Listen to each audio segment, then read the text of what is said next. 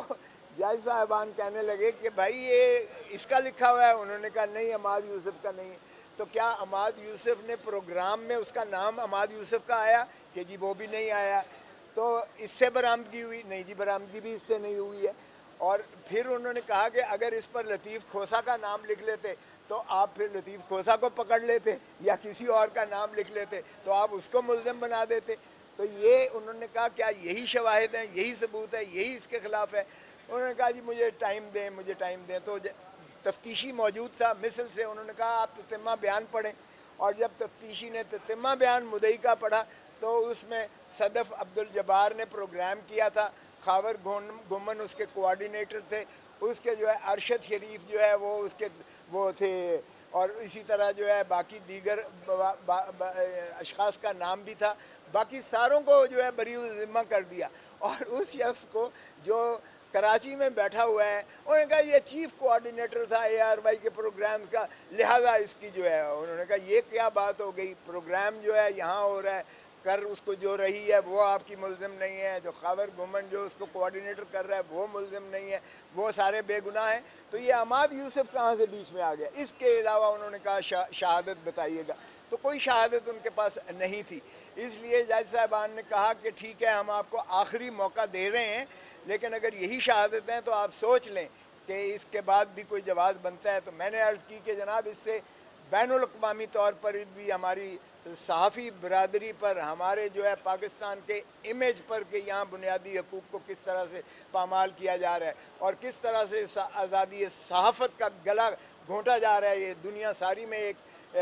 شور و غوغا ہے، اور پاکستان کے صحافی بھی اس سے اس قدر خائف ہو رہے ہیں کہ وہ اب کوئی بھی پروگرام کرنے سے پہلے جو ہے ان کو اسی خوف کے تحت کہ ہمارے اوپر بھی ویجنگ وار اگینسٹ پاکستان، یعنی اندازہ کریں میوٹنی، بغاوت، یہ اتنے بڑے بڑے دفعات وہ لیگسی لگا دی گئی جو 1923 میں جو تاج برطانیہ نے غلام رکھنے کے لیے جو قوانین میں ترمیم کی تھی یا بنائے تھے، ان کا جو ہے غوغا اور شوشہ ہمارے اوپر ڈالا گیا ہے۔ اور ہماری تو اس میں بھی آرٹیکل سیکشن 196 ہے کہ sanction of the federal government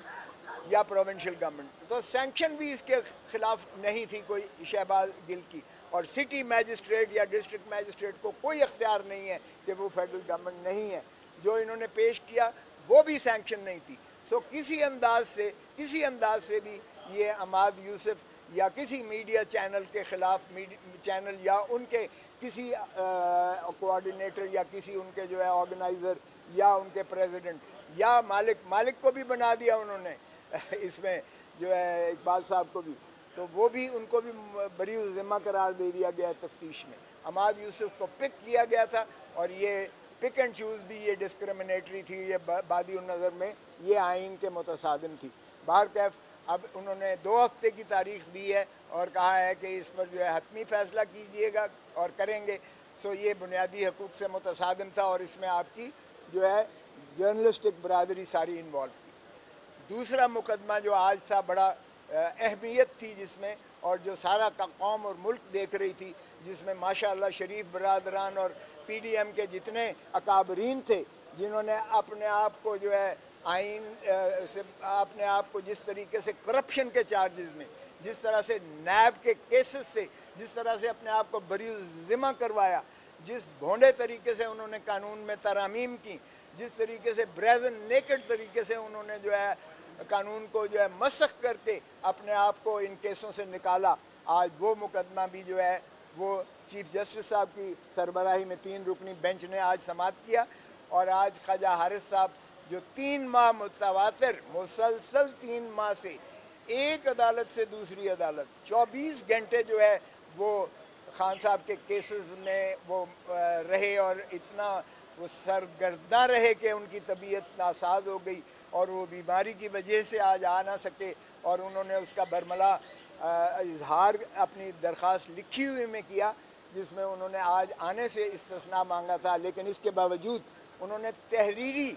تحریری طور پر جو سپریم کورٹ نے تقاضا کیا تھا کہ آپ تحریری بحث اس معاملے کی دے دیں، وہ انہوں نے آج سبمٹ اپنا دوسرے ایسوسیٹ کی جانب سے وہ کر دی گئی اور وہ انہوں نے پیش کی. تو مخدوم علی خان صاحب نے کراچی سے شامل کی، شرکت کی، اور انہوں نے کہا مجھے یہ کل ملی ہے، یہ ان کی جو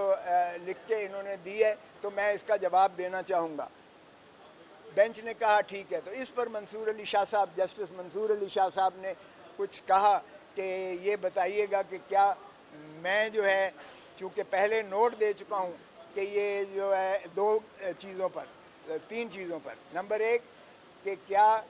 جو ہے یہ مینٹینیبل ہے، اور میری نظر میں مینٹینیبل نہیں ہے، بلکہ باقی 2 جج صاحبان نے کہا مینٹینیبل ہے، تو بھائی میجورٹی ظاہر ہے وہ کیس آگے چلتا رہا. دوسرا انہوں نے کہا کہ میں نے جو آرمی ایکٹ والے کیس میں میں نے یہ لکھا کہ مناسب ہوگا کہ پہلے اس کا practice and procedure of supreme court rules کا، جس میں بینچ کی تشکیل پر 3 سینئر ججز کی بات کی گئی ہے، اس کا پہلے فیصلہ کیا جائے اور تب جو ہے بعد میں پروسیڈ ہو، کیونکہ پھر بینچ کی کمپوزیشن جو ہے شاید مختلف ہو جائے. تو انہوں نے کہا ایک بات. دوسری بات یہ ہے کہ کیا میری اس آبزرویشن کے بعد جو میں نے نوٹس دیا ہے کیا یہ بینچ کو آگے پروسیڈ کرنا چاہیے. اور تیسرا انہوں نے کہا کہ اگر یہ فیصلہ ہو بھی جاتا ہے تو کیا فل کورٹ کو سننا مناسب ہوگا یا 5 اور 5 ججز سنیں، جس طرح پہلے کیسز میں جو جتنے اہم کیسز تھے اس میں لارجر بینچ سنتی رہی ہے، تو کیا اس کے باوجود جو ہے اس بینچ کو جو ہے سننا چاہیے. تو چیف جسٹس صاحب نے کہا کہ ٹھیک ہے یہ ہم آپس میں بیٹھ کے فیصلہ کریں گے، آپ اس کیس کو ہم جاری رکھنا چاہتے ہیں. اگرچہ مخدوم علی خان صاحب سے جب ان کی رائے لی گئی تو انہوں نے بھی کہا کہ ان کے نوٹ کی اہمیت ہے، مگر چیف صاحب نے کہا ٹھیک ہے آپ لکھ کر دے دیجئے گا، اس میں وقت کی قلت ہے اور میں یہ بوجھ اپنے سر پر نہیں لے کے جانا چاہتا کہ ہم 1 سال سے 2022 سے اس کیس کو سن رہے ہیں، اور سننے کے بعد چونکہ میری ریٹائرمنٹ قریب ہے میں نہیں چاہتا کہ اس کو انڈیسائیڈڈ چھوڑ کے جاؤں، اور میں چاہتا ہوں کہ یہ ایک اہم کیس ہے اور اس کا فیصلہ جو ہے یکسو ہونا چاہیے. سو اس لیے انہوں نے یہ عزم کا اظہار کیا کہ 1 ہفتے کی انہیں ٹائم دیا ہے، یہ سوموار چھوڑ کے اگلے سوموار کو رکھا ہے. انہوں نے دونوں فریقین کو کہا ہے کہ آپ مزید تحریری اپنا جو ہے جواب دے دیجئے گا اور اس کیس کو ہم فیصلہ کر کے جائیں گے. سو یہ کسی کی غلط فہمی ہو اگر کہ یہ لمبو میں چھوڑ جائیں گے یا اس کو کھاتے میں ہو جائے گا، تو ایسا نہیں ہونے جا رہا. انشاءاللہ چیف جسٹس ہمیں یہ عمر عطا بندیال چیف جسٹس تاریخ میں یاد رکھے جائیں گے. یہ جتنے نفیس شخص ہیں، جتنے یہ وزادار ہیں، اور جتنا یہ قوم اور ملک کا درد رکھتے ہیں، جتنا ان ایشوز کو وہ سمجھتے ہیں کہ یہ پاکستان کے بنیادی حقوق سے اگر کوئی متصادم ہے اور عوام کے حقوق پر جو ہے غاصبانہ یہ عمل ہے، تو وہ انشاءاللہ اس کا تدارک کر کے جائیں گے. اور عوام دیکھے گی، انشاءاللہ دیکھے گی کہ جو ہے جس طرح سے انہوں نے اپنے کیسز کو دفن کر کے بند کیا ہے، قانون کو ترمیم کر کے، اور قانون کو اپنے ذات کے لیے انہوں نے مفاد کے استعمال کیا ہے، مفاد عامہ کی بجائے.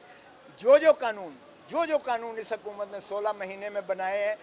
ایک بھی مفاد عامہ کے لیے نہیں ہے، ایک بھی پبلک کے بینیفٹ میں نہیں ہے. ایک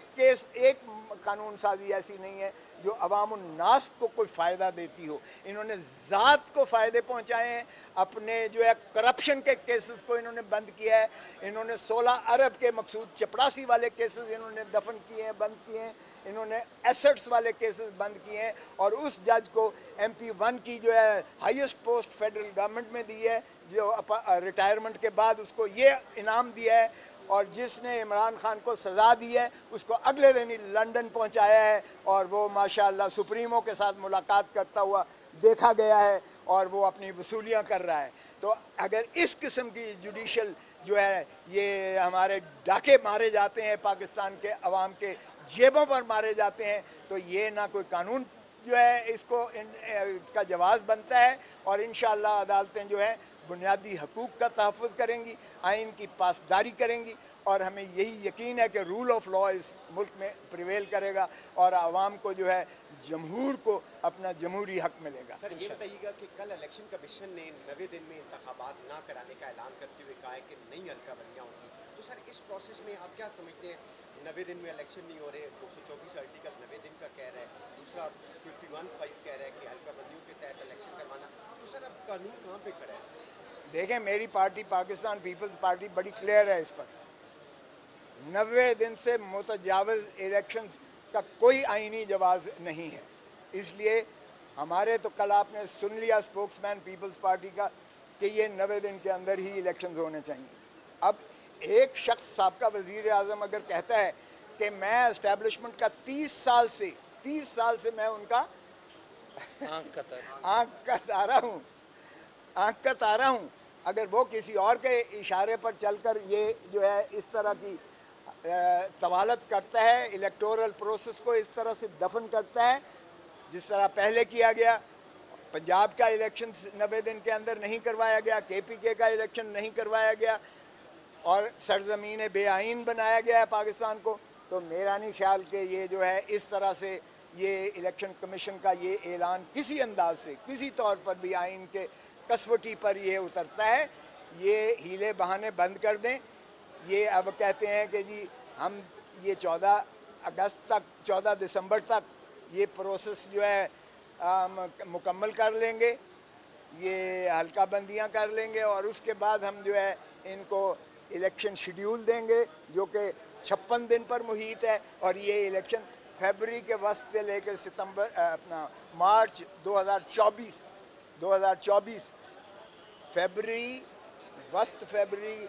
2024 سے مارچ 2024 کے درمیان میں الیکشنز ہوں گے. تو اس کا کوئی جواز جسٹیفیکیشن آئین میں اس کا نہیں بنتا ہے. پھر آئین میں یہ ان کو توسیع آ کے سپریم کورٹ میں لیں گے. اب مجھے نہیں پتا کہ چیف الیکشن کمشنر صاحب چیف جسٹس آف پاکستان سے ملاقات کر کے گئے ہیں. یہ مجھے نہیں پتا کہ اس میں کیا انہوں نے اپنی معروضات دی ہیں اور چیف جسٹس صاحب نے کیا ہدایات دی ہیں. لیکن جو جوڈیشل ورڈکٹس ہیں، جوڈیشل ورڈکٹ سپریم کورٹ کے دونوں مرتبہ سپریم کورٹ نے پہلے کہا کہ آپ پر لازم اور واجب ہے کہ 90 دن میں کریں، اگرچہ تھوڑا سا توسیع دی گئی اور 14 مئی کا الیکشنز کا